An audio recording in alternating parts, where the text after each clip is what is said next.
Innal hamdalillah nahmaduhu wa nasta'inuhu wa nastaghfiruh wa na'udzu billahi min shururi anfusina wa min sayyiati a'malina.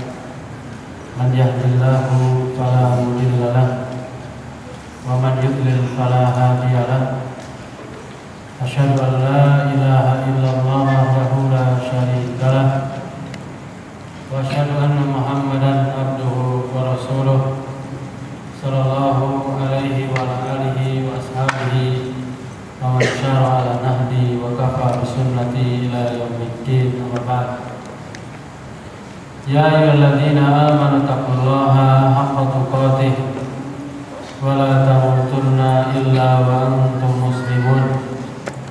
Ya ayyuhan nasu taqu rabbakumul ladzi khalaqakum min nafsin wahidah wa khalaqa minha zawjaha wa batha minhuma rijalan katsiran wa nisaa'a wattaqullaha alladzi tasaaluna bihi wal arham innallaha kana 'alaikum raqiba.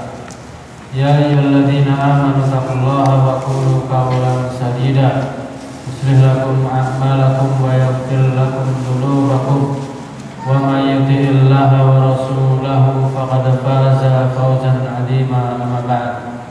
Fa inna asdaqal haditsi kitabullah wa khairal huda huda Muhammad sallallahu alaihi wasallam wa syarrul umuri muhdatsatuha wa kullu muhdatsatin bid'ah wa kullu bid'atin dhalalah wa kullu dhalalatin finnar. Ikhwan, azzakumullahu wa iyyakum. Wa akhwati fillah, azanillahu wa iyyakunna. Segala puji syukur hanya milik Allah Subhanahu wa taala yang telah mengumpulkan kita kembali di taman-taman surga, salah satu dari taman-taman surga yang Allah Subhanahu wa taala di muka bumi ini. Salawat serta salam tercurah kepada Nabi besar Muhammad sallallahu alaihi wasallam serta keluarga beliau, para sahabat beliau dan umatnya yang selalu mengikuti dan membela sunnah-sunnah beliau. Semoga kita semua yang hadir di sini termasuk bagian orang-orang yang mengikuti dan membela sunnah-sunnah Nabi sallallahu alaihi wasallam.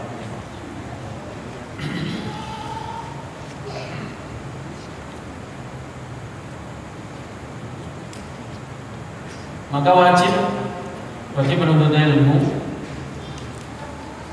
kita sebagai penuntut ilmu, untuk mengikuti apa yang diperintahkan oleh Allah Subhanahu wa taala. Dan fal wajibu talabil ilmi an yakuna muta'abbudan lillahi ta'ala bima alimahu minasyar'i la yazidu wa la yanqusu. Maka wajib bagi setiap penuntut ilmu dia untuk beribadah kepada Allah Subhanahu wa taala dengan apa yang telah disyariatkan oleh Allah, yaitu dengan dalil. La yazidu, tidak mengurangi, tidak menambah dan tidak mengurangi. La yaqulu inna hadzal amra lain alladhi uridu an ata'abada lillahi bihi amrun taskunu ilaihi nafsi wa yatma'inu ilaihi qalbi wa yansarihu bihi sadri. Tidaklah dia mengatakan, yaitu apa? Yang penting saya ini merasa diri saya tenang, dada saya longgar. Tidak. Karena tidaklah setiap ketenangan itu datangnya dari Allah Subhanahu wa taala. Begitu juga di saat seharusnya kita tenang, seharusnya kita bahagia, namun di saat kita menjalankannya kok gelisah, terus apa? Tidak tenang. Bukan salah ayatnya, bukan salah hadisnya, tapi salah hati kita. Manakala kita dibacakan tentang Al-Quran, tentang ayat, tentang hadis, terus apa? Hati kita ikut gembira, berarti hati kita ini hati yang sehat. Di saat ayatnya dari dulu seperti itu, hadisnya seperti itu, terus apa? Ada yang menerima, ada yang tidak. Apakah kita akan mengatakan bahwasanya ayat tersebut salah? Tentu tidak mungkin. Jadi kesimpulannya ataupun yang bisa kita tarik kesimpulan bahwasanya satu ibadah itu bukan hanya sekedar menenangkan hati, bukan, nyaman di hati, bukan. Begitu juga sama seperti nuntut ilmu, bukan. Pokoknya kalau saya nuntut ilmu di pusat fulan, di tempat fulan nyaman, di tempat lain tidak. Ini keliru. Yang pernah kita pelajari sebelumnya. Bahkan apa? Di saat kita ingin menuntut ilmu, itu jangan cari ketenangan, jangan cari yang cocok. Carilah tema-tema yang kita butuhkan, walaupun kita ini apa? Nggak tahu siapa sih orangnya, tapi apa? Temanya kita butuhkan dan kita tahu jelas bahwasanya dai tersebut dai Ahlussunnah wal Jamaah. La yaqulu hadza hatta law hasala hada falyazinha bimizan syar'i. Tidak pula seorang itu berkata begini loh, ini cocoknya seperti ini, sampai ungkapan tersebut ditimbang dengan syariat, perbuatannya ditimbang dengan syariat. Kalau ada, silahkan. Fa in syahidal kitabu wa sunnatul laha bil qabul. Nah ini di sini yang melihat teks aslinya, jika satu perbuatan itu ada penjelasan, yaitu Al-Quran menyaksikan, terus hadis juga menyaksikan, maksudnya apa? Dengan dalil laha bil qabul. Tidak disyaratkan yang menyampaikan siapa, bukan. Kelirunya apa? Kita nambah-nambahin sendiri. Al-Quran disampaikan oleh siapa baru percaya, hadis disampaikan oleh siapa percaya. Keliru. Karena apa? Tidak pernah disampaikan seperti itu. Tapi ungkapan dengan ungkapan fa in syahidal kitabu wa sunnatu laha bil qabul. Jika Al-Quran dan sunnah itu menunjukkan, menyaksikan perbuatan tersebut, yaitu apa? Ada landasannya adalah Al-Quran maupun hadis, maka wajib diterima. Fa'ala al-aini wa ra'si wa illa fa innahu qad yazinu lahu su'u amalihi. Maka wajib, kalau bahasa kita apa? Melihat dengan apa? Seringnya dengan mata kepala. Iya, maksudnya gimana ungkapannya? Dengan mata kepala, gitu betul ya? Kalau di sini, oh iya betul. Dari bahasa Arab, fa'ala al-aini wa ra'si gitu. Maka wajib setiap mata dan kepala, maksudnya apa? Setiap individu dia menerimanya jika ada Al-Quran dan sunnahnya, kecuali dia itu membangkang sehingga amalannya termasuk amalan yang jelek. Allah Subhanahu wa taala berfirman, afaman zuyyina lahu su'u amalihi fara'ahu hasana fa innallaha yudillu man yasha. Apa artinya di situ, Pak?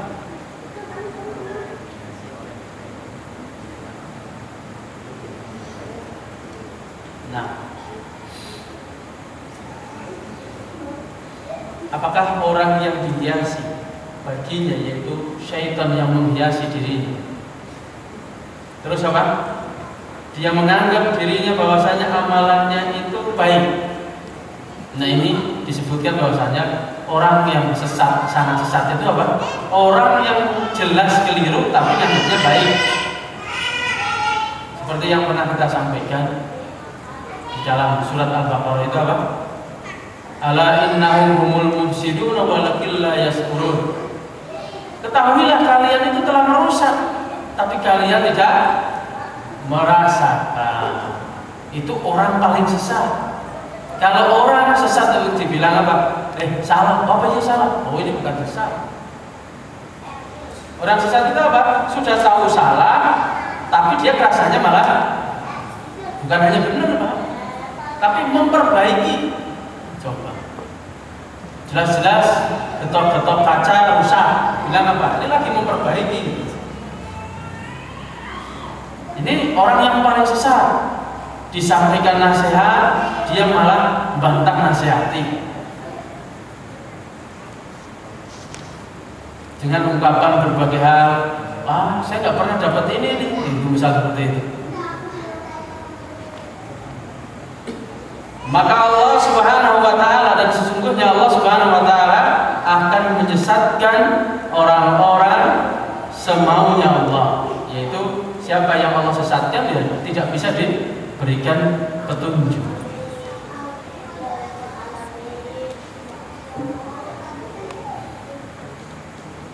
Dan ayyuhal insyaallah wa iyyakum, jangan disibukkan Al-Maidah ayat 51 dan yang lainnya. Gak usah disibukkan, kita sibukkan untuk apa? Untuk ilmu, mempraktekkan ilmu. Karena apa? Di situ banyak syubhat dimunculkan dari tokoh-tokoh apa yang kelihatannya alim ulama.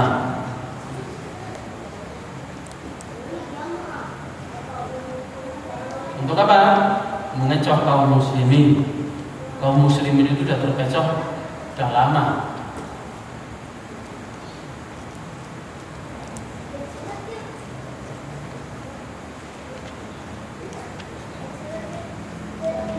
Karena Allah Subhanahu wa taala berfirman dalam surat Al-Imran, "Wa in tasbiru wa tattaqu la yadurrukum kaiduhum syai'a." Dan jika kalian bertakwa dan bersabar kepada Allah Subhanahu wa taala, yaitu tetap beribadah, tetap menuntut ilmu dengan ikhlas, beramal soleh, tipu daya mereka tidak akan pernah mengenai kita. Kenapa kalau kita bisa tertipu? Ya karena kita kurang bertakwa, kurang bersabar.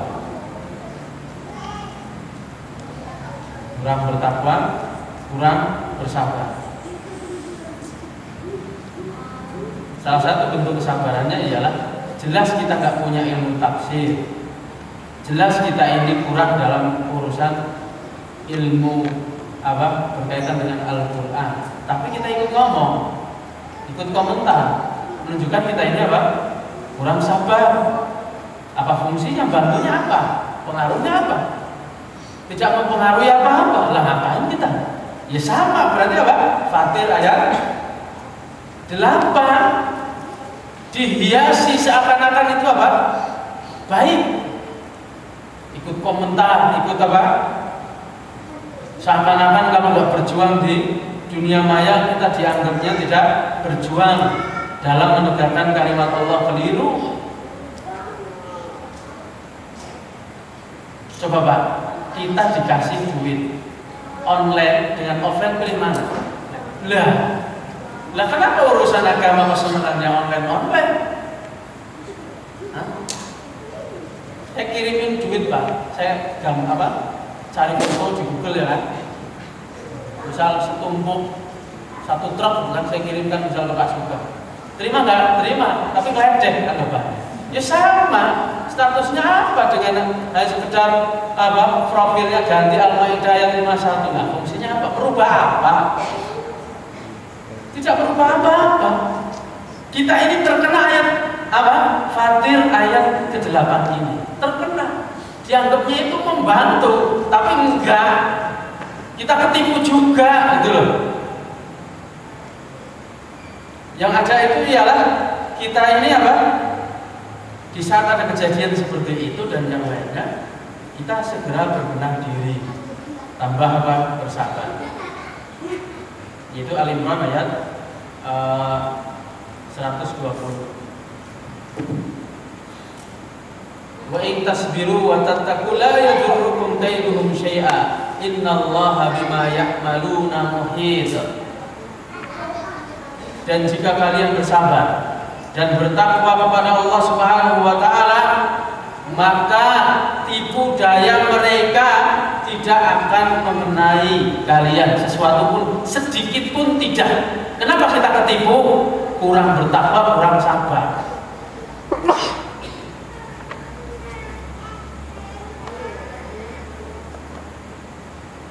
Sekarang itu apa? Dibawa sesuatu yang apa? Dicoba. Kalau kaum musliminnya marah gak jadi, bilangnya apa? Enggak, kita gak pernah mengucapkan seperti itu. Tapi di saat apa? Diam, dilanjutkan untuk merusak Islam. Kenapa kok bisa dirusak? Karena Islamnya juga rusak. Begitu juga yang anehnya, yang di luar sana bilangnya apa? Yang ngakunya paling benar sendiri gak benar.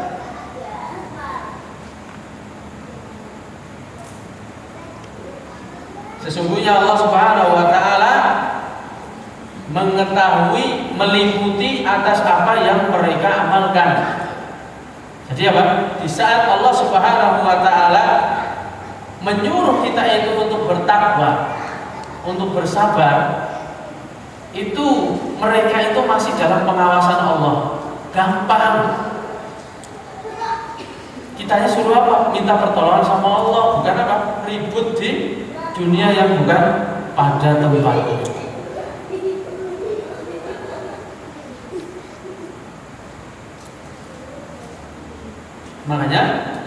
Makanya disebut apa? Dunia gaib, dunia yang menipu, yang tidak bisa dilihat oleh kasat mata. Sepertinya pinter, makanya dulu kan ada ungkapan, sampai ada ungkapan Ustadz Facebook kan gitu. Berarti aslinya Ustadz bukan yang bukan. Coba sekali-kali kita ini jangan kopas. Coba ngambil ayat, ngambil hadis, terus kita berusaha apa? Kait-kaitkan dengan syarah para ulama. Yakin sejam 2 jam itu kita akan nyerah. Betapa sulitnya nulis artikel. Tapi dengan mudahnya kita angkat sana, angkat sini, posting sana, posting sini, terkadang kita nggak tahu isinya apa.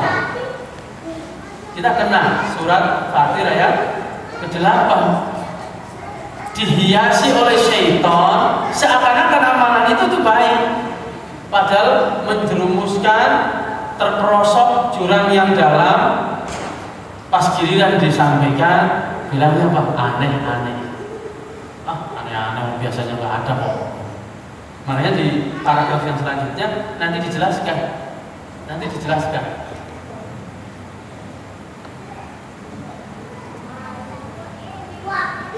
Kadzalika la budda an yakuna amilan bil ilmihi fil akhlaqihi wal muamalati. Kalau begitu wajib bagi setiap penuntut ilmu, dia itu berilmu, mengetahui sesuatu dengan ilmunya fil akhlaqihi wal muamalati, dengan akhlak dan muamalah.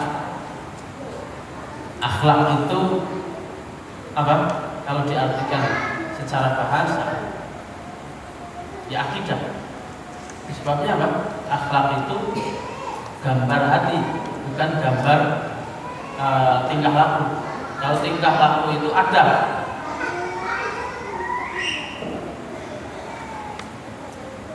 Wal ilmu syar'iyyu yad'u ila kulli khuluqin fadilin.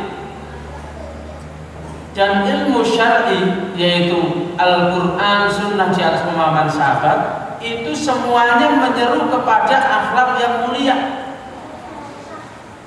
Minas sidqi wal wafai wa mahabbatil khairi lil mu'minin, yaitu apa? Menyuruh kepada akhlak yang mulia. Contohnya kejujuran, menunaikan janji, mencintai kebaikan untuk kaum mukminin. Ini yang apa? Terakhir ini kita ini apa? Masih sulit. Kita senang kebaikan untuk diri kita, tapi belum senang kalau kebaikan jika nempel ke saudara kita.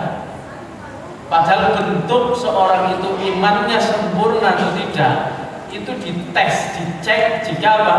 Kalau temannya dapat kenikmatan, dia memuji atau malah menjelek-jelekan. Sudah sering saya contohkan ya, yaitu apa? Berkaitan dengan misal harta ataupun ilmu agama, disampaikan oh Pak Fulan atau Ah Fulan, Ummu Fulana itu bisa sekarang kayak gini. Di saat kita mengatakan Alhamdulillah, berarti apa? Kita mencintai kebaikan. Tapi di saat kita timpali dengan intinya kita nggak terima saudara kita, teman kita ini lebih unggul dibandingkan kita, berarti kita nggak cinta dengan kebaikan. Salah satu contoh gampang berkaitan bahasa Arab saja.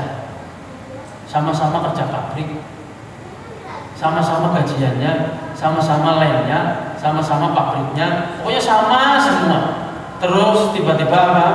Karena temannya itu nggak tahu bahwasanya temannya itu belajar bahasa Arab, terus tiba-tiba kaget, kok nenteng-nenteng kitab. Disampaikan sama teman, itu kan bisa baca kitab sekarang. Terus apa? Dia nggak terima. Teman saya juga lagi belajar di sono. Nah, situ belajar nggak? Itu bentuk tidak terima gitu loh. Dia tidak menerima. Coba kalau dia mengatakan Alhamdulillah, selesai Pak, selesai. Aduh, saya kok ketinggalan kan gitu. Bukan apa? Seringnya yang terjadi di saat apa? Tetangga ataupun teman dulu kita sekarang apa? Alhamdulillah bisa bahasa Arab terus ngajar di sana. Teman saya juga ngajar di sana. Gak mau terima. Ini adalah bentuk bukan cinta kepada kebaikan. Apa kebalikannya kalau tidak cinta kebaikan? Jangan model kayak bahasa Indonesia dulu. Kalau tidak cinta kebaikan ya tidak cinta kejelekan, jangan seperti itu. Maksudnya apa? Dulu kan kalau bahasa Indonesia mesti dicoret keliru kan? Misalnya ada lapar, tidak lapar, mesti salah Pak, lawan kata seperti itu. Ya kan? Mesti salah. Begitu juga Pak, cinta kebaikan. Berarti benci. Apa artinya benci? Balik lagi bukan cinta kebaikan. Ya salah kan? Hasad gitu loh Pak. Jadi lawan mahabbatul khair hasad. Kalau seorang itu mendoakan orang lain, itu bentuk nantinya, makanya di kitab ini juga dijelaskan cara menghilangkan penyakit hasad. Penyakit hasad itu tidak ada obatnya. Maksudnya apa? Obat dari luar itu tidak ada. Adanya obat dari dalam. Kitanya itu harus melawan. Salah satunya di saat kita ini ada bibit-bibit kita mau hasad sama orang lain, kita memuji orang itu dan mengucapkan Alhamdulillah. Atau apa? Alhamdulillah dulu terus memuji orang itu, insya Allah hilang. Tapi saat nah gitu, dengan ungkapan-ungkapan protes kita nggak terima, hasad itu tambah numpuk.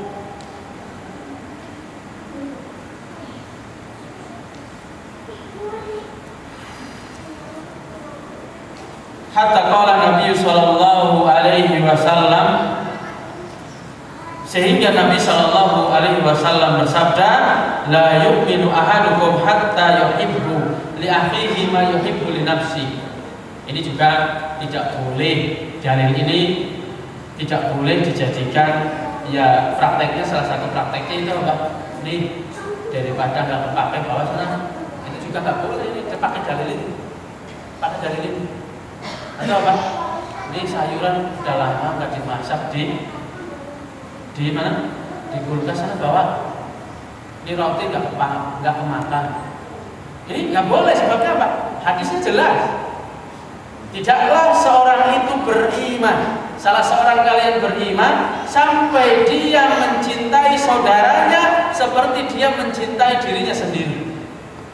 Di saat kita ini nggak mau yang second, ya sama, saudara kita juga nggak senang, gitu loh. Jangan apa? Ini daripada nggak kepake, lah situ aja nggak pakai, kok tawarin ke saya? Loh, dikasih kemauan saya praktek lah yuminu ahadukum. Iya Pak, saya praktek hadis itu.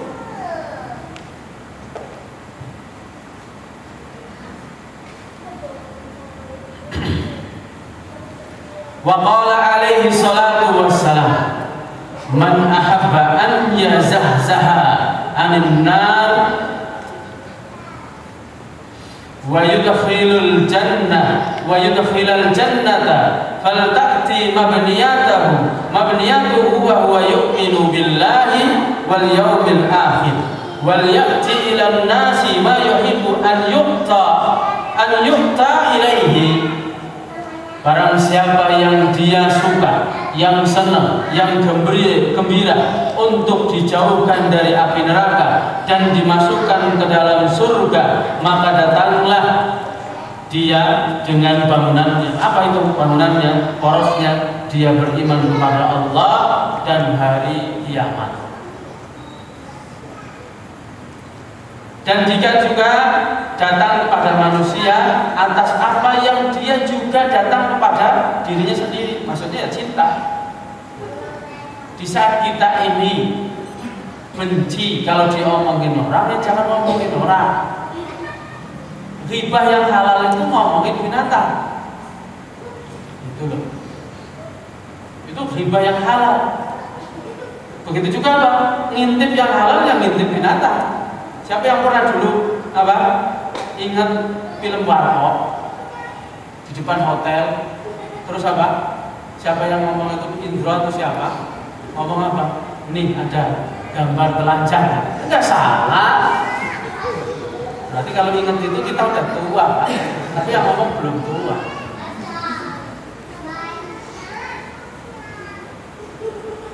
Pas giliran disalahkan, kan ini gambar katanya gitu. Kan gambar. Kan tidak menyebutkan gambar apa, kan gambar.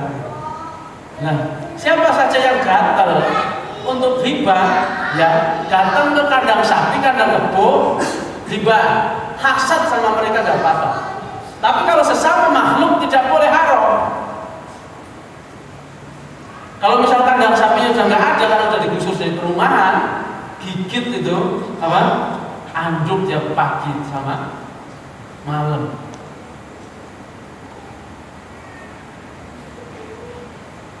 Syaitan itu apa? Menggoda untuk ngomong.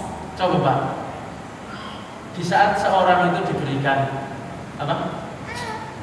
Kabar baik dengan kabar buruk, itu lebih senang ngucapin yang mana? Lebih senang bahas yang mana? Kabar buruk. Ini persis Fatir ayat 8 gitu loh.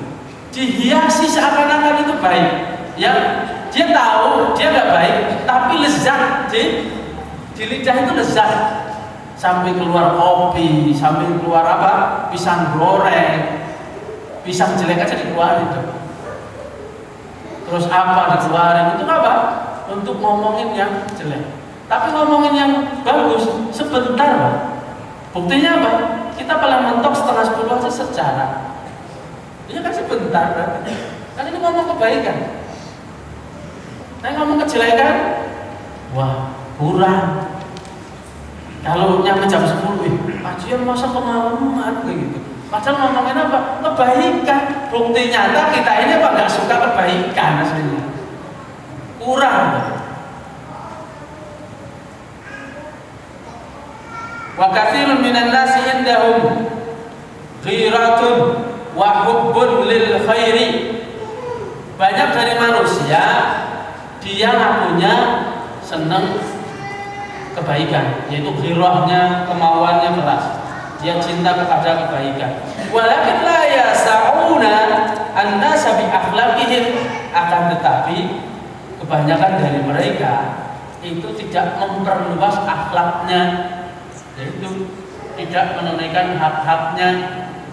Kalau dibilang hak-haknya dalam bahasa Arab itu apa? Kewajiban-kewajibannya. Kita sudah jelaskan bahwasanya kewajiban dan hak berbeda. Itu apa? Ya, Mas. Itu kita PDF. Iya.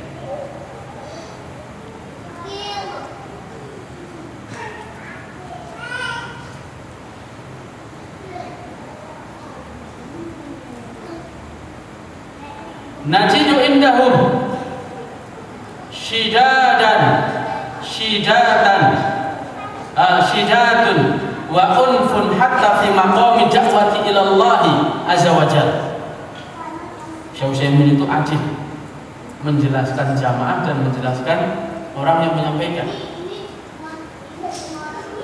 Kami menemukan di sisinya, yaitu di salah seorang dari kita itu keras, melukai sampai-sampai dalam urusan dakwah. Itu apa? Kita kaku. Misal contoh, dakwah itu kan tidak mesti harus duduk di sini. Kita ini dengan akhlak kita, dengan adab kita di masyarakat, terus di keluarga, itu juga dakwah. Salah satu contoh yang pernah kita sampaikan yaitu berkaitan kita sholat di masjid kaum muslimin secara umum, tentu ada zikirnya. Terus kita nggak terima, atau apa? Kita ini nggak mau karena merasa berisik, terus kita ngomong ini apa? Bid'ah dan yang lainnya, betul. Tapi tahan, sabar. Yaitu apa? Sampai terbelah. Soft itu sampai terbelah, maksudnya apa? Ada yang pergi, ada yang tinggi. Bukan di saat kita ini sholat menggunakan hadis, yaitu apa? Orang yang soft di depan pahalanya paling banyak. Tapi di saat setelah sholat kita merusak sholat itu dengan jalan apa? Melangkahi paha-paha orang tua. Terjadi tidak? Ada. Syiddah dakwahnya, kaku. Makanya aneh di saat dikatakan apa? Ada orang yang luwes, dibilang apa? Bukan salafi, bukan ahlu sunnah. Ya terus Rasulullah itu kan luwes. Ke kaum muslimin bisa, orang kafir bisa, kemana-mana bisa itu. Terus Rasulullah sururi. Gak mungkin, zaman dulu gak ada sururi.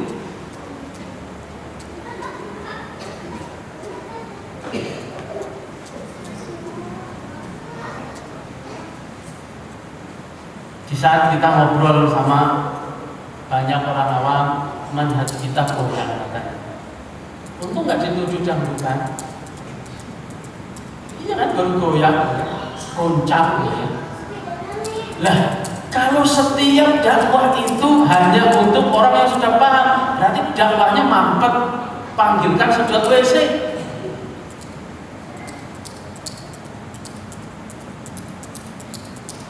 Ya seorang bisa dakwahnya apa? Di tempat-tempat orang jenggotan. Loh, kelirunya di mana? Loh, terus orang-orang awam bagian apa? Kebagian apa gitu loh?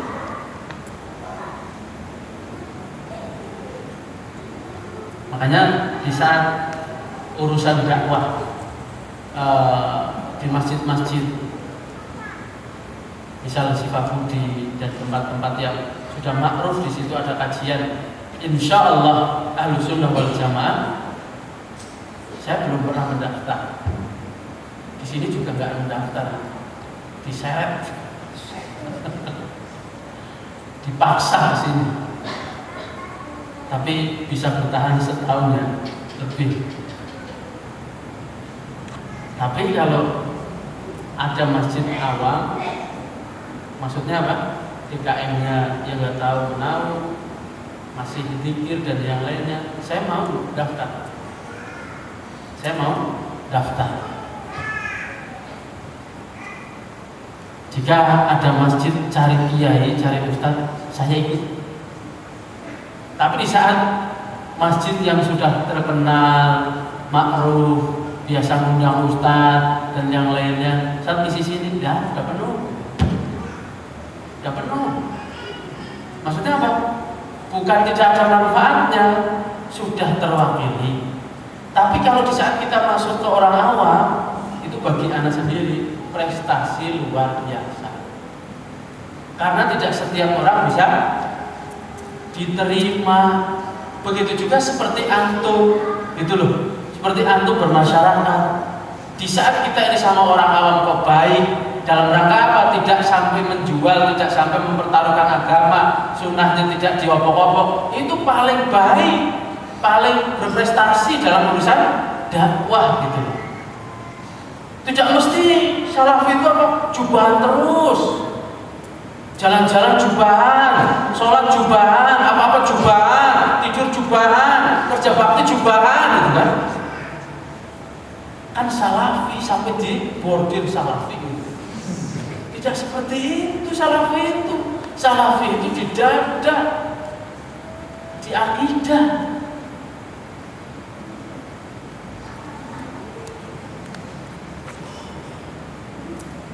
Makanya jangan ketipu sama orang-orang yang apa? Tiap hari pakai jubah. Bukan saya ataupun antum tidak suka jubah, tapi apa? Melihat kondisi dan situasi. Di saat masyarakat itu nggak suka dengan pakaian itu, ya sabar. Dengan apa? Pakaian ikut mereka. Apa susahnya? Terus apa? Kita bisa dapat senyum. Tapi di saat kita pakaiannya beda, mungkin nggak dapat senyum, Pak. Nggak mungkin. Dapatnya angker. Untung nggak berdosa.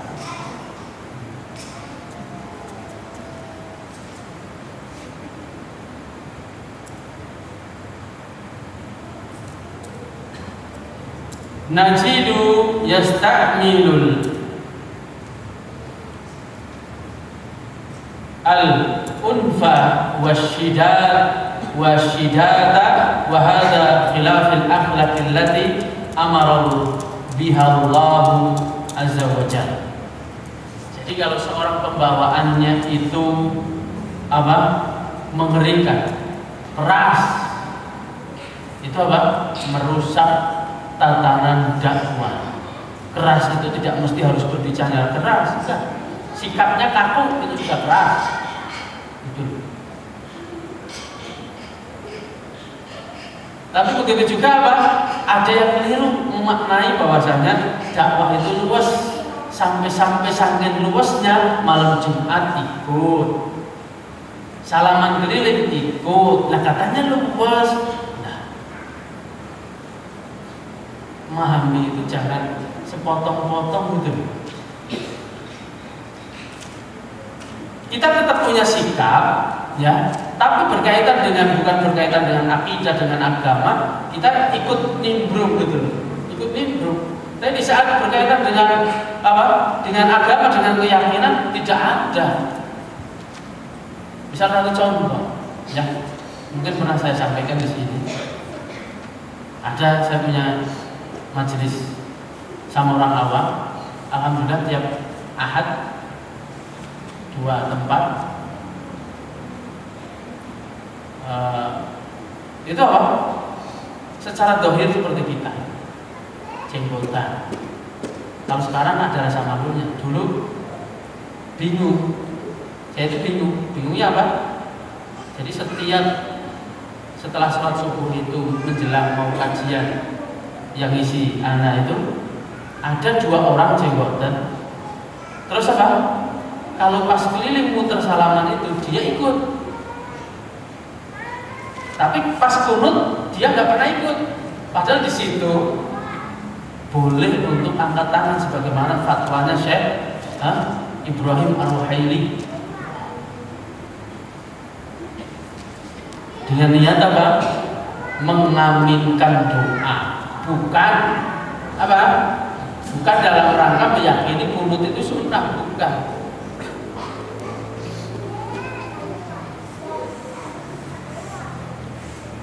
Terus sekarang ini disiasati dengan apa? Setiap menjelang mau muter itu keliling keluar lihat mandi, padahal mandinya ya tiap hari gitu-gitu aja sih, lihat apanya. Terus kadang ke tempat wudhu cuma cuci muka sambil apa bersin atau batuk-batuk gitu kan. Biar tujuannya apa? Biar masuk ke situ sudah selesai muternya. Itu juga keliru. Itu keliru. Di saat kita ini punya keyakinan, terus apa? Kita nggak mau melakukan, udah duduk saja di situ. Nanti juga tahu. Kita ini nggak mau. Gitu. Di satu contohnya saya sendiri, di situ muter saya duduk di pinggir, Pak. Alhamdulillah sampai sekarang masih dipakai. Nggak pernah tuh, ini kiainya ini nggak mau muter-muter. Dong saya udah pusing kok, Pak. Jarang tidur, jarang apa, suruh muter-muter. Begitu juga saya akali setiap sholat apa isi kajian pada subuh itu apa? Nggak mau jadi imam, nggak mau jadi imam. Itu trik. Sebabnya apa? Belum punya truk. Di saat kita ini sekali maju subuh, bubar dari dulu, Pak. Alhamdulillah udah bertahan lebih lama di sana dibandingkan di sini, udah duluan lama. Dengan jalan apa? Ya seperti itu. Pak Kiai, silakan sholat subuh. Imamnya, yang lain aja Pak. Langsung ditodong. Nanti kunut ya Pak Kiai. Iya, pertama seperti itu dulu. Saya senyum aja. Saya nggak anti kunut Pak. Buktinya pas apa? Sholat tarawih ada kunutnya saya juga ikut begitu. Jawab kan? Kunut kan ucapnya bukan kunut subuh gitu. Terus pas giliran selesai kajian dulu itu saya ingat, ya kalau saya sih yang mana aja ikut. Pak DKM itu bilang gitu. Oh gitu Pak. Ya di saat orang menuntut saya kunut ya saya kunut. Di saat nggak usah kunut ya nggak usah. Enak banget ya Pak agama. Kan enak seperti itu. Dan setiap dakwah itu mesti ada goncangannya. Itu di musola ikhlas itu apa? Dituntut keikhlasannya. Salah satunya apa? Kita dipropaganda. Jadi ketua DKM-nya ngaji ke kita, wakil ketua DKM propaganda keluar. Bawa-bawa fotokopian, Roja, Wahabi dan yang lain.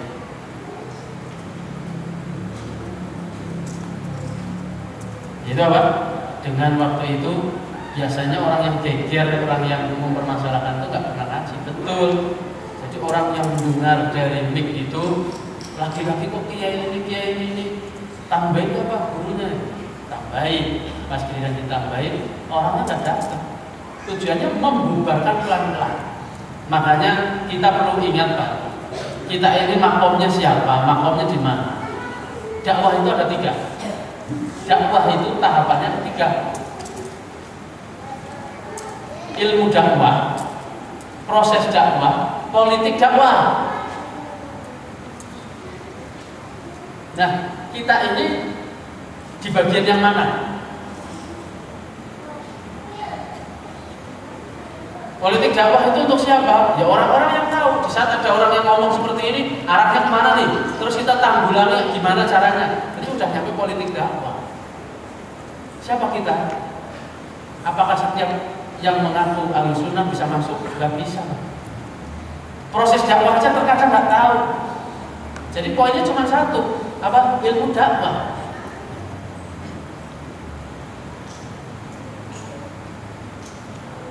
Ada seakan-akan mendukung, nggak tahunya apa?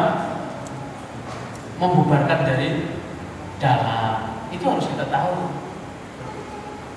Jangan sampai keliru. Wa'lam anna husnal khuluqi huwa mimma yuqarribu ila Allah azza wa jalla wa aulan nasi bi Rasulillah sallallahu alaihi wasallam manzilatu ahasinihim akhlaqan. Dan ketahuilah bahwasannya akhlak mulia adalah apa-apa yang mendekatkan kepada Allah Subhanahu wa taala. Begitu juga ngaji, Pak. Ini mendekatkan ke Allah. Tapi di saat ada orang yang nuntut ilmu ngaji dohirnya, tapi menjauhkan dirinya dari perintah Allah, berarti nggak berakhlak. Itu loh. Makanya akhlak itu bukan sumeh, bukan senyum-senyum, itu bukan. Itu adab itu.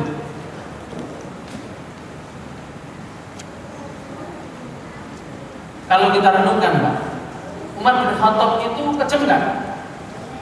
Sidang nggak, keras nggak? Beliau berakhlak tidak? Nah, kenapa kok bisa mengucapkan seperti itu? Ayo. Nah, kenapa nggak dicontoh Umar itu keras ini, tapi kita mengucapkan berakhlak? Nanti kita jawab gitu. Kan beliau sahabat. Oh, kalau bukan sahabat nggak berakhlak itu. Kan seperti itu. Ayo. Umar bin Khattab sedikit-sedikit sering pedangnya keluarkan. Kita bilang tadi sudah setuju bahwasanya Umar bin Khattab berakhlak. Terus di saat ada orang yang misalnya Pak, memang bawaannya seperti itu, bawaannya apa? Susah senyumnya dan yang nggak berakhlak nanti. Gimana? Kenapa Umar bin Khattab itu kok beliau disebut berakhlak, Pak? Sementara beliau itu apa? Keras, tegas, galak gitu. Ayo.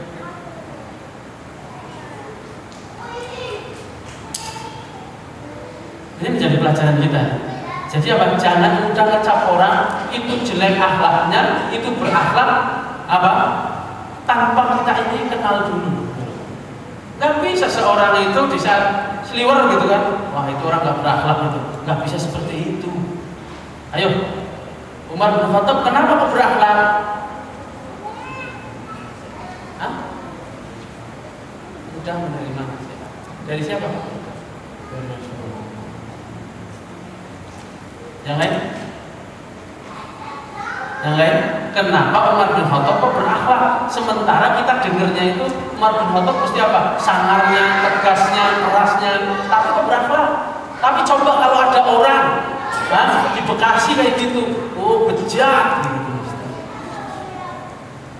Gak punya unggu, gak punya apa? Apa itu Pak? Tata krama, tidak punya tindak tanduk, tanduknya udah copot gitu. Ayo Pak. Nah, ini nggak tahu apa benar firasat saya. Di mana-mana itu apa? Di saat menyampaikan Umar bin Khattab dengan yakinnya Umar bin Khattab berakhlak. Kenapa Umar bin Khattab berakhlak? Karena beliau menggunakan dalil, berdasarkan dalil.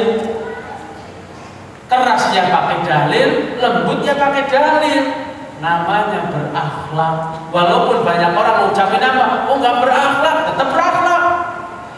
Karena berakhlak itu yang menilai Allah bukan manusia. Di saat seorang itu menggunakan dalil, orang paling akhlak yang mulia.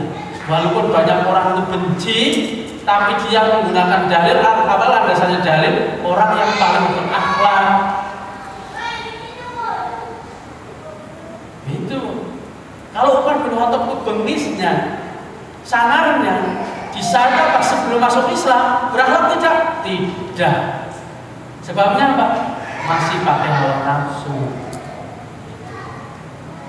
Jadi pahami?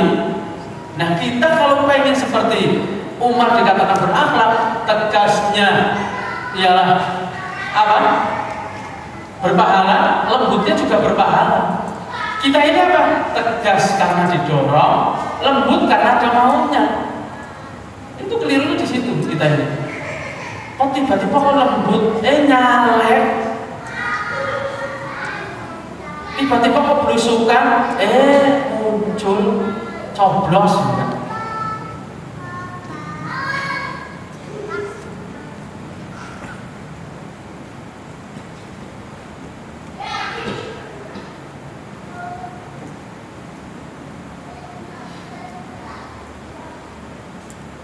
Jadi yang paling tinggi akhlaknya ialah Rasulullah Shallallahu Alaihi Wasallam, dan paling rendah di antara manusia yaitu yang sesuai tingkatan akhlaknya.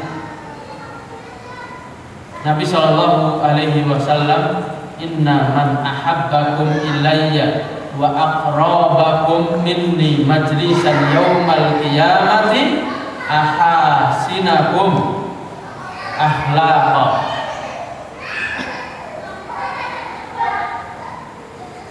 Sesungguhnya siapa yang dia suka di antara kalian itu mencintai diriku dan suka untuk dikumpulkan dekat di tempat duduknya nantinya pada hari kiamat, ialah perbaikilah akhlaknya. Orang yang paling baik akhlaknya. Begitu juga kelirunya itu apa yang dalil yang terkenal itu, akmalul mu'minina imanan ahsanuhum khuluqah. Itu dihukumi secara dohir, itu keliru. Yang sumeh, yang itu, yang apa, dianggap yang berakhlak. Sementara apa? Bisa jadi itu kawan dari Pak. Iya. Udah dari sononya kayak gitu. Ada orang yang dia senyum harus belajar dulu, Pak.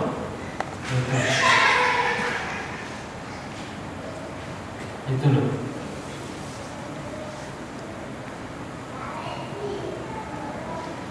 Wa imman abghadahum ilayya wa ab'adakum minni yawmal qiyamati artartanuna wa mutasaddiquna wal mutafihikuna. Orang yang paling dibenci, orang yang jauh tempat duduknya nantinya pada hari kiamat adalah orang yang tartar. Apa itu? Cerewet. Orang yang cerewet, Pak. Cerewet apa? Dia tahu nanya lagi. Orang cerewet. Bawel. Tapi kalau bawel itu baik kan? Bawal.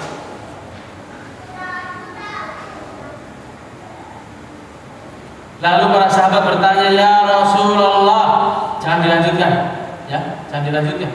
Nanti kalau lanjutkan pujian masalah, ya, jangan dilanjutkan. Ini masih lanjutan hadis tadi.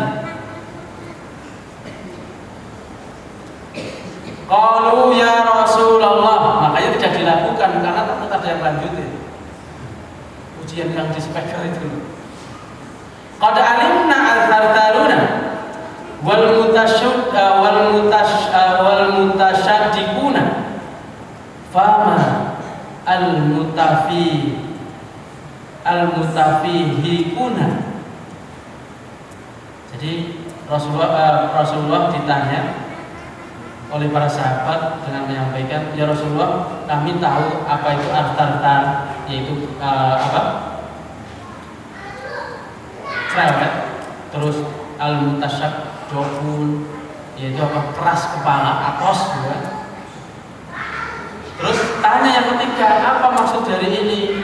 Yaitu waqala al-mutakabbirun, yaitu orang-orang yang sombong. Orang-orang yang sombong. Dari apa? Dari kebenaran. Dari menerima kebenaran. Nah, jamaah yang dimuliakan oleh Allah Subhanahu wa ta'ala. Begitu juga saya pernah menulis artikel tentang lembut atau tegas. Aslinya karena saya ambilkan dari poin ini, akhlak. Karena apa? Orang lembut ya bisa berakhlak, orang tegas juga bisa berakhlak. Begitu juga sebaliknya. Orang lembut bisa akhlaknya jelek, orang tegas apalagi. Itu Pak dengan jalan apa? Jika orang lembut itu tidak berdalil, dia jelek. Terlebih apa? Orang keras tanpa dalil tambah jelek. Tapi misalnya apa? Seorang berakhlak lembut karena dia ada landasan dalilnya. Terus apa? keras, tegas karena ada landasan dalilnya. Itu apa? Saya waktu itu bertujuan untuk semuanya yang menuntut apa? Dakwah itu harus lembut. Gara-garanya seperti itu saya nulis itu apa? Lembut atau tegas. Saya bawakan dalil akal dulu. Dalil akal, dalil diajak dulu. Apa cara diajak mikir? Salah satunya ialah berkaitan dengan Al-Qur'an. Diajak mikir. Di dalam Rasulullah SAW disebutkan oleh Aisyah, ibunda kita yang mulia, yaitu apa? Kana khuluquhul Qur'an. Ini juga yang pernah dulu saya sampaikan. Dulu pernah ada orang debat sama Ustaz Nazmi. Alhamdulillah beliau nggak terkenal. Kalau anak bilang alhamdulillah. Orang yang mumpuni nggak terkenal itu anak bilang alhamdulillah. Karena apa? Membuat kita ini harus latihan husnudon. Tapi nanti kalau saya sebutkan tandanya yang lain, baru kayak gitu. Siapa ini Ustaz Nazmi? Ialah yang punya muka agensi. Yang di kaset-kaset ya, betul. Yang di VCD. Gak tahu juga. Gak gaul. Beliau pernah bercerita dulu di saat anak ikut ngaji sama beliau di Depok. Alhamdulillah sukses itu Pak, karena ngajinya mau jauh-jauh. Depok pernah, Jogja pernah, Solo pernah, Jakarta pernah, Jawa Timur pernah. Kalau yang ngajinya cuma muter di situ, ya gak asik. Beliau menyampaikan ada orang yang tampilannya sama, mirip, maksudnya apa? Jenggotan, celananya gantung, terus disuguhin di toko buku beliau. Bukan lagi promosi ya, enggak. Tempatnya di mana? Margonda, Depok sana. Terus apa? Ini beliau salah satu muridnya Ustaz Abdul Hakim, Hidayahullah Ta'ala. Beliau tahu bahwasanya orang yang berjenggot tadi, yang celananya gantung tadi bukan minat dari mana? Di saat diberikan teh botol sosro. Kan iklannya apapun makanannya ya kan Pak. Di situ padahal nggak makan, tapi keluar teh botol sosro. Berarti apa? Termasuk tambahkan dialog agama juga minumnya teh botol sosro. Kalau ngomong ke Cibitung ya. Kaget di saat diberikan teh botol sosro itu diangkatnya pakai tangan kiri. Kaget loh. Kok seperti itu? Terus terjadi dialog. Intinya, kenapa kau tidak menggunakan tangan kiri? Karena apa? Tidak dijelaskan di Al-Quran. Tidak dijelaskan di Al-Quran. Yang betul tidak ada. Tidak ada betul. Terus alasannya apa? Kok tidak menggunakan tidak mau menggunakan hadis? Ini disebut Quraniyun. Jadi kalau ada orang menisbatkan Quraniyun, jangan bagus itu Al-Quran. Bukan, itu pengingkar sunnah. Itu loh. Kuburiyun, bukan pembenci kuburan, tapi pencinta kubur. Itu loh. Quraniyun, bagus tak, berarti kan senang Al-Quran. Iya, tapi meninggalkan sunnah. Pas giliran ditanya, alasannya apa? Tadi bawa ayat dan bawa hadis, kan juga sedek. Iya Pak, katanya anti hadis, tapi bawa hadis. Nah, diceritakan lagi oleh Ustaz Abdul Hakim, beliau ditantang oleh orang-orang Quraniyun. Yaitu beliau mengajukan satu pertanyaan sebelum debat. Sebelum saya mulai debat ini, saya mau tanya. Itu dikeroyok loh Pak. Kalau kita dikeroyok malah udah habis. Kenapa Anda sekalian itu tidak mau pakai hadis? Alasannya apa? Kan Aisyah pernah berkata, akhlaknya Rasulullah itu Al-Quran. Ya Ustaz Abdul Hakim, cuit. Ini bumerang, tembakan dong. Ulangi. Apa tadi? Ulangi. Pas giliran diulangi, itu Al-Quran atau hadis? Nah, karena tidak di dalam Al-Quran, bubar majelis sing menang bapak itu. Sebabnya apa? Orang mau meninggalkan Al-Quran kok dengan hadis? Ya bukan ingkar hadis, berarti lagi milih-milih seenaknya sendiri. Tidak bisa kita ini apa? Untuk meninggalkan hadis. Bahkan apa? Manahij tafsir, tata cara tafsir itu ada beberapa. Salah satunya apa? Ayat dengan ayat. Al-Quran dengan Al-Quran, yaitu ayat suci dengan ayat suci yang lain. Misal Al-Qari'ah, Mal-Qari'ah, wa ma adraka mal-Qari'ah. Itu ayat ditafsiri dengan ayat. Terus ayat ditafsiri oleh hadis. Wa aqimus shalah. Nah, ditafsiri oleh hadis. Coba, ada nggak di situ tersebut di dalam Al-Quran 3 rakaat, 4 rakaat? Apalagi itu qunut subuh, nggak ada. Terus apa? Di saat ada Al-Qurannya, ada hadisnya, tapi kok masih bingung, dilihat para sahabat melakukan tidak, yaitu Al-Quran ditafsirkan dengan perkataan sahabat atau perbuatan sahabat. Ini 3 landasan besar. Nah sekarang itu berkaitan tadi Al-Maidah ayat 51 itu digoncang di mana? Digoncang hanya di Al-Quran dengan Al-Quran, sangat sedikit Al-Quran dengan hadis. Apalagi kok ke sahabat sedikit Pak. Bahkan ya sekarang ini bahkan saya menemui bahwasanya apa? Orang-orang itu banyak punya keyakinan bahwasanya Al-Quran, tafsir Al-Quran itu harus berkembang. Maksudnya apa? Dari ungkapan yang bobrok ini Pak. Ungkapan ini kelihatan baik kan berkembang. Ya kalau berkembang pelajarannya, kitabnya dipelajari, berkembang. Tujuan dari ungkapan ini ialah Al-Quran suruh ikut kita.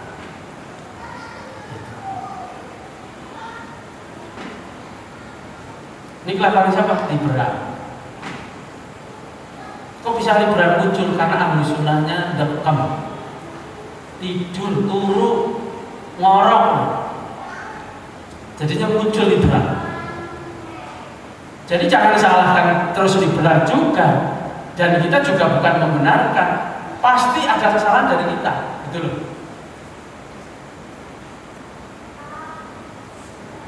Musibah datang dan yang lainnya, mesti itu kesalahan kita.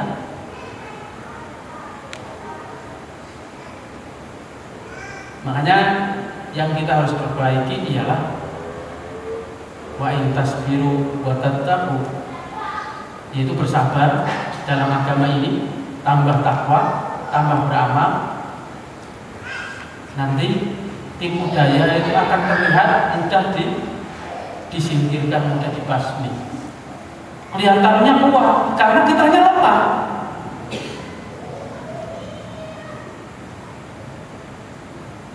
Tapi kalau kita sama-sama kuat, yang ada ialah apa? Duel, 1 lawan 1.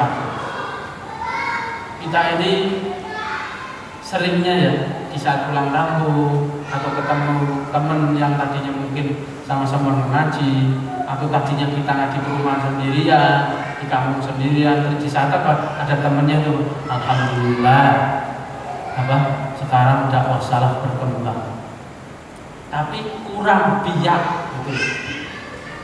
Iya kan?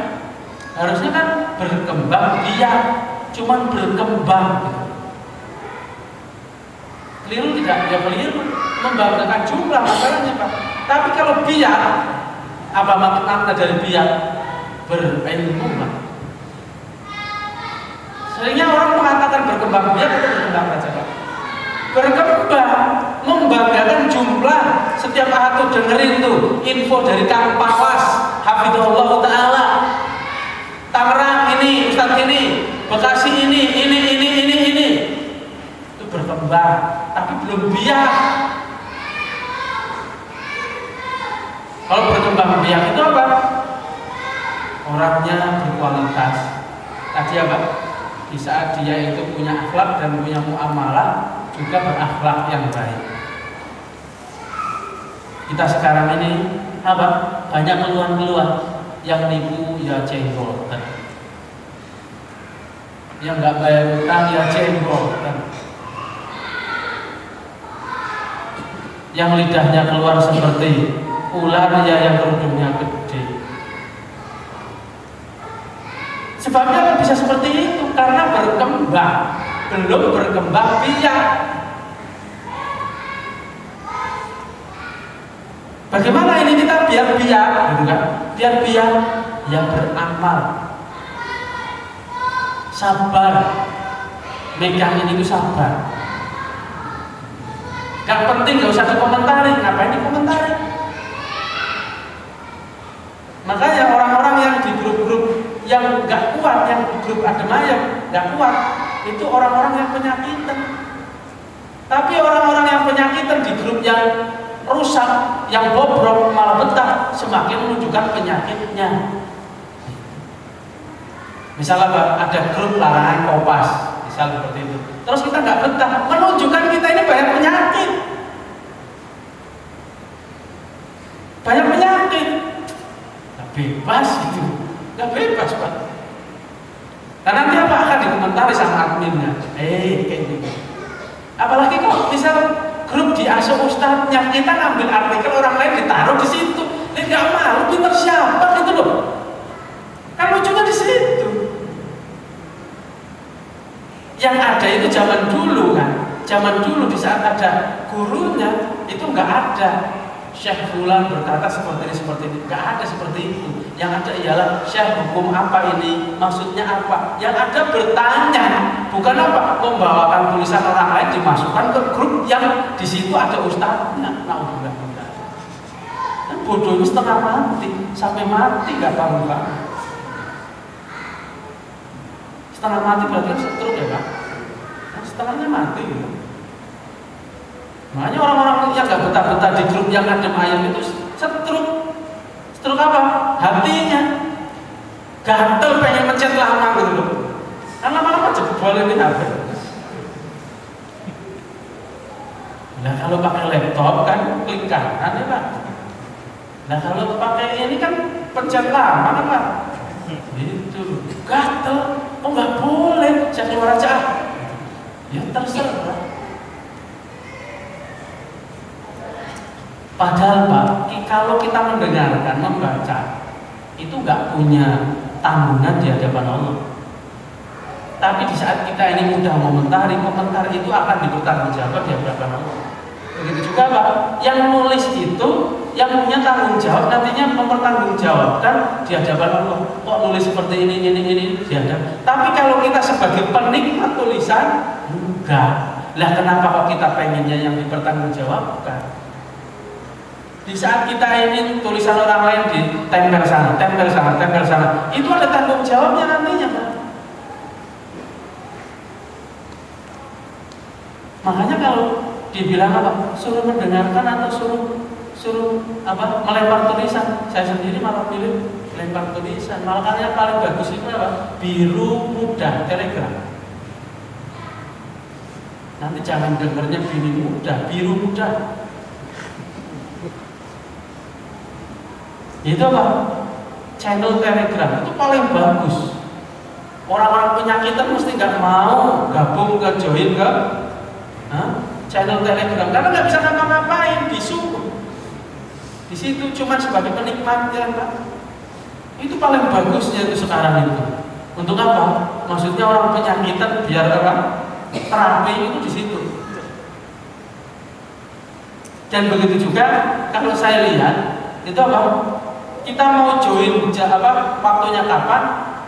Posting yang lalu akan muncul ya kan? Nah kalau yang hijau muda muncul nggak? Enggak. Orang dimasukin grup apa? Oh sepi, padahal tulisannya udah numpuk ya kan? Karena dia baru masuk, oh sepi kayak gitu. Tapi kalau Telegram kan enggak, akan muncul semua. Oh masuk ke sini, kenapa sih?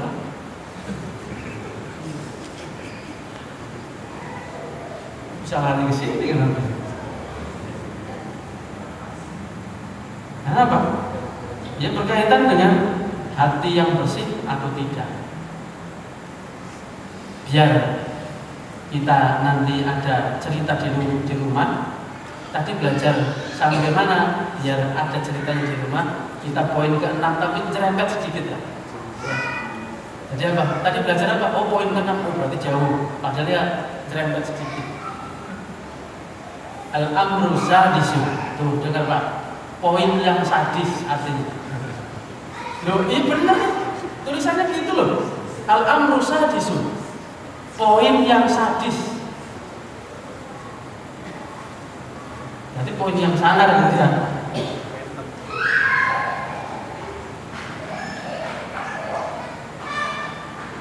Ad-da'watu ilallah, mendakwahkan.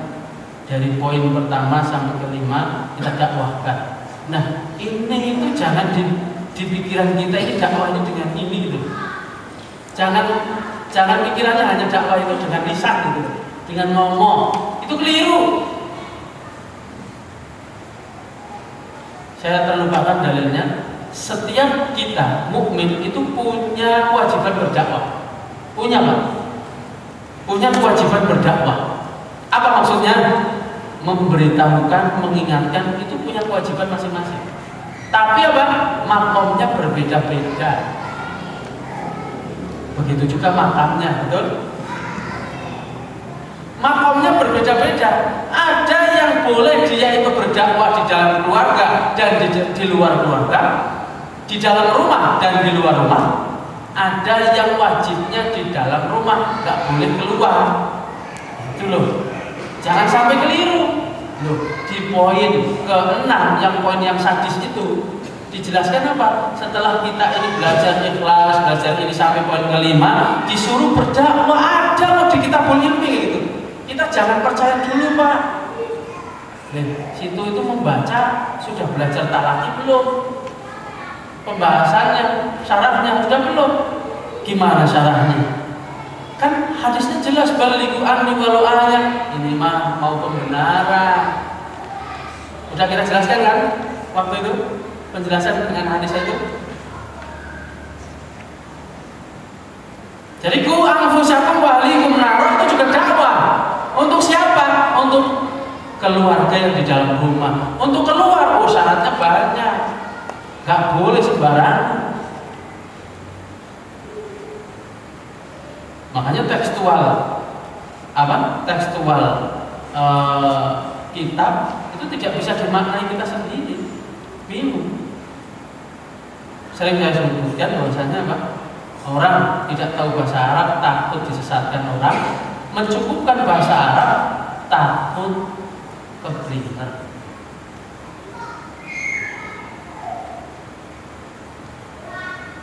An yakuna da'iyan bi ilmihi ilallahi yad'u fi kulli munasibatin fil masajidi. Ini para dai.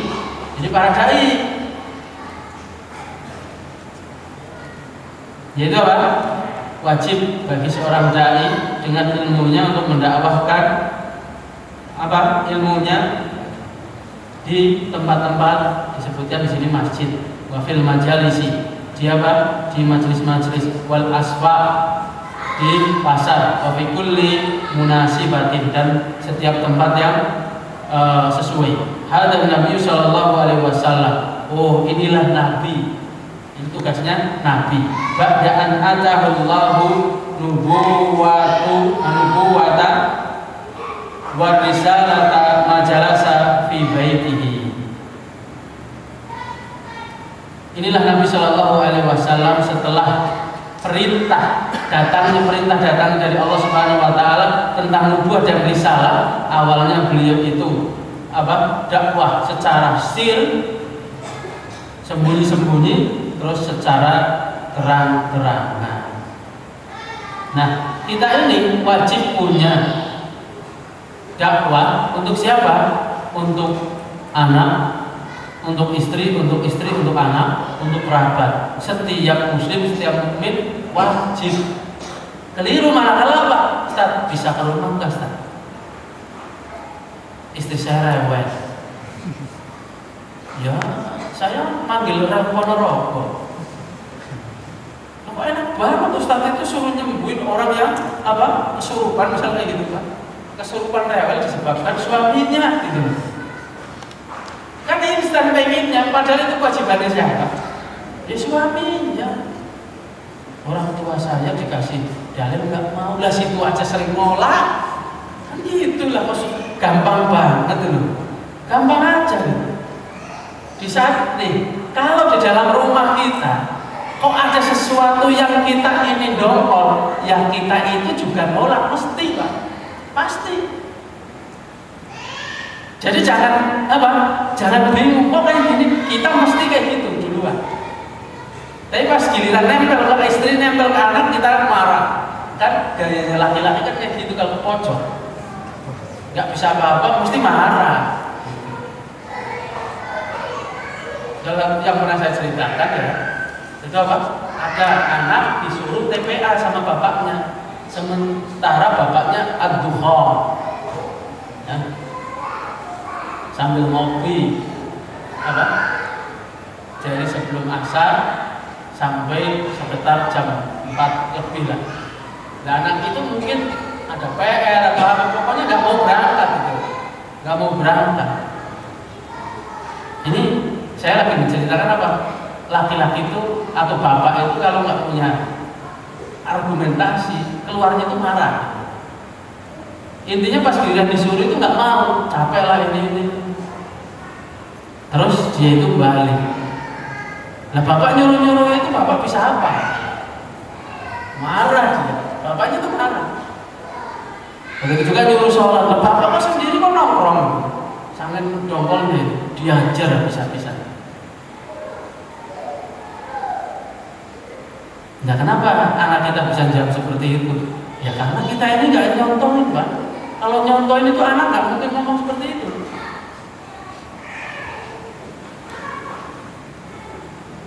Kita nuntut anak kita murojaah, kitanya murojaah Facebook. Nggak ada dalilnya, nggak ada suratnya, nggak ada hadisnya. Coba Pak, yakin WA sama Facebook itu ya aplikasi yang paling dikagumi sekarang di seluruh dunia. Dilihat lagi dilihat. Coba suruh lihat ayat, hafal Pak tanpa dilihat hafalkan.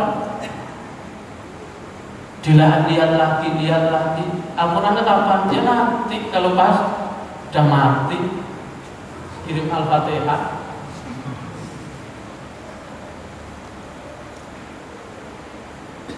Tapi kita seringnya Pak, saya hafalannya sedikit. Ya sedikit tuh nggak pernah buka. Gak pernah dimurojaah. Yang dimurojaah apa?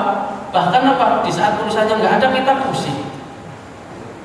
Al-Quran ikut kita terus kita bawa, nggak perlu pakai pulsa, nggak dibuka-buka.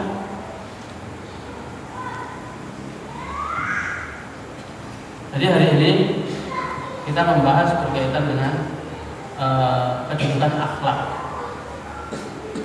Ya, jangan sampai keliru bahwasanya orang berakhlak itu hanya lembut terus. Keliru. Bisa apa? Istrinya nggak sholat lembut, anaknya banting pintu lembut. Berakhlak nggak ini bapak seperti ini?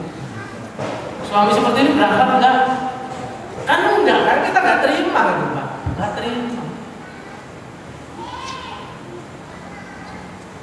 Jadi perlu ketahui, orang berakhlak itu apa? Lembut pakai dalil, tegas juga pakai dalil. Orang yang tidak paling berakhlak ialah lembut ada maunya, keras kalau disuruh. Jadi, kok nggak ditegasin? Nah, itu orang nggak berakhlak Pak, sampai diajarin. Caranya gimana? Ya Allah. Caranya Pak, ngomong pihak manajemen yang gaji itu suruh nunda gajian, mesti marah kan? Nah, latihan marah di situ.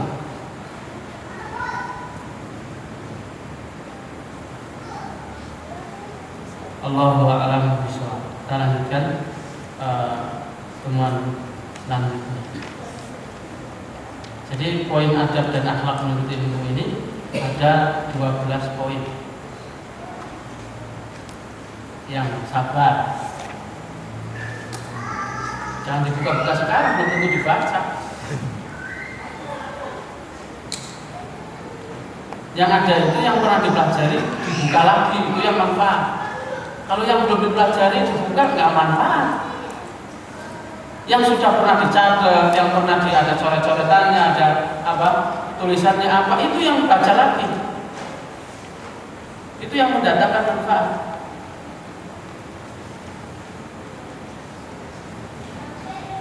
Silakan jika ada pertanyaan.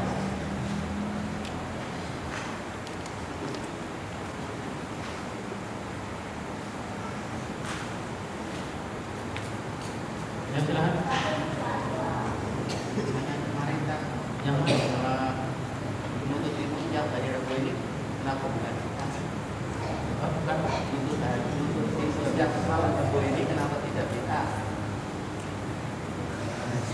Lah kan saya pek. Ya udah jawab.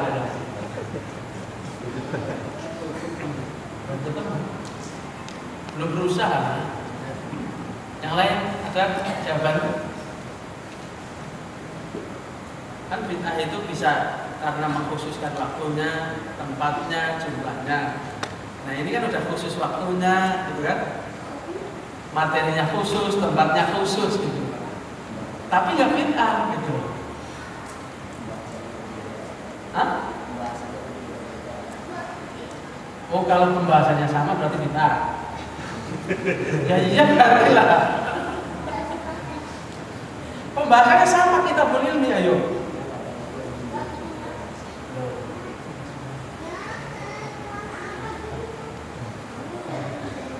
Belum tahu. Udah tanya ke siapa kan?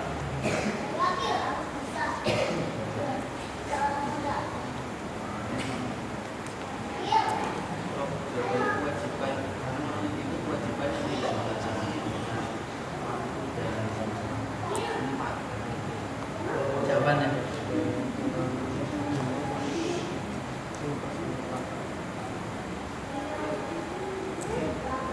Yang lain ada? Ya sampai Ramadan juga nggak apa.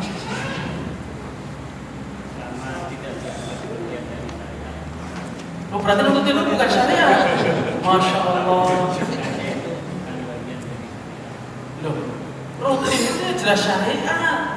Oh untuk ilmu kok. Oh malah ngeri.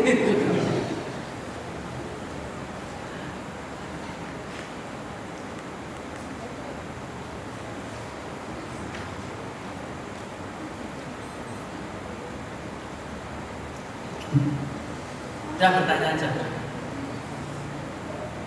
Nanti kalau nggak ada jawabannya saya jawab sebelum Ramadan.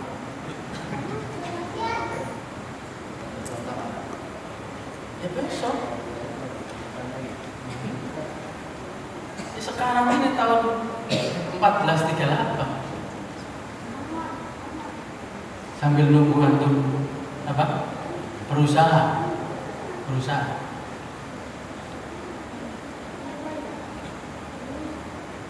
Jawabannya padahal gampang. Jawabannya mudah. Ya. Karena tujuannya kalau ini mengharap derajatnya dan kalau yang bid'ah sudah meyakini bahwa itu suatu kebenaran dan mendapatkan dosa. Maksudnya gimana? Bukan bid'ah karena tujuannya mencari ilmu. Dan kemarin kita sudah pernah belajar bahwasanya sesuatu yang dikhususkan, waktunya dikhususkan, itu bid'ah. Itu loh. Subhatnya, saya sampaikan subhatnya ialah kan kajian ini kan nggak geser kan Pak, waktunya khusus, tempatnya khusus, bid'ah bukan gitu.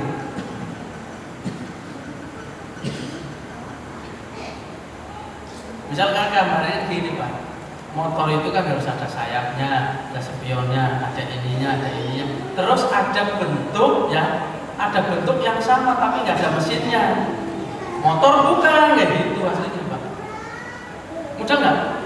Nah ya kayak gitu akhirnya jawabannya ke situ. Mudeng tapi nggak bisa ngungkapin yang belum mudeng.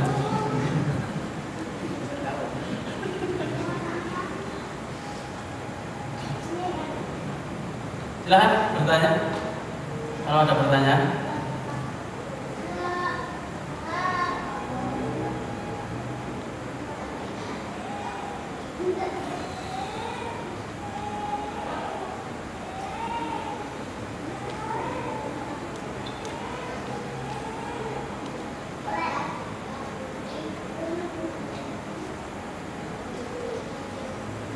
Benar? Tidak ada? Cukup?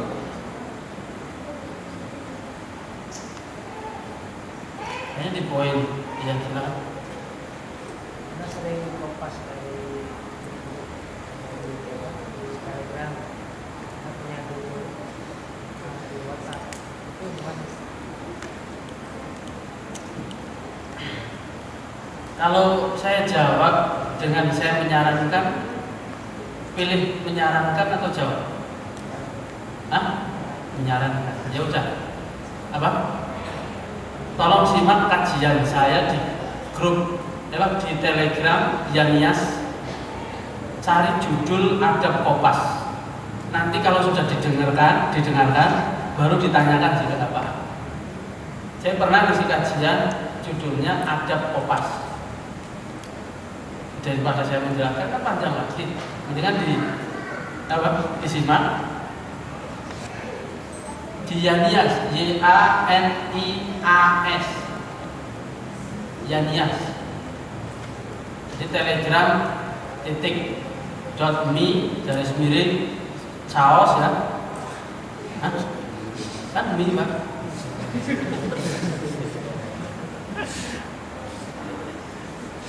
Ya kan, Yanias. Di pencarian Yanias nanti muncul. Cari rekaman adab kopas. Tolong diperhatikan baik-baik. Nanti kalau nggak paham baru ditanyakan. Di pertemuan yang besok insya Allah kalau ada yang tanya ditanya. Begitu juga yang pertanyaan teman kita ini bukan hanya teman kita yang tanya, untuk semua gitu loh. Coba disimak. Saya membawakan dalil, ayatnya, hadisnya, terus perkataan para ulama berkaitan dengan adab kopas. Kalau ada orang yang protes, masa adab kopas pada adabnya? Sekarang buang hajat ada adabnya enggak? Hanya gitu, selesai. Masuk ke WC saja yang buang kotoran ada adabnya. Kenapa kopas kok nggak ada adabnya? Nggak mungkin. Berarti lebih mulia buang hajat. Karena apa? Kita tahu adabnya. Nah, kopas kok nggak tahu adabnya? Nanti kalau saya bahas ini masalahnya suaranya tinggi.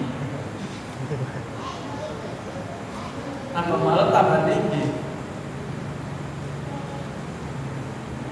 Yang lain? Udah dibuka belum? Hah? Nanti.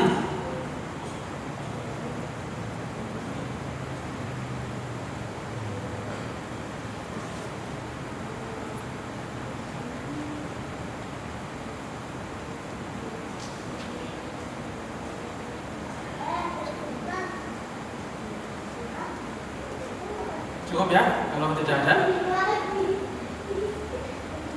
Allahumma as'alukal huda wat tuqa wal afafa wal ghina. Subhanakallahumma bihamdika asyhadu an la ilaha illa anta astaghfiruka wa atubu ilaik. Assalamualaikum warahmatullahi wabarakatuh.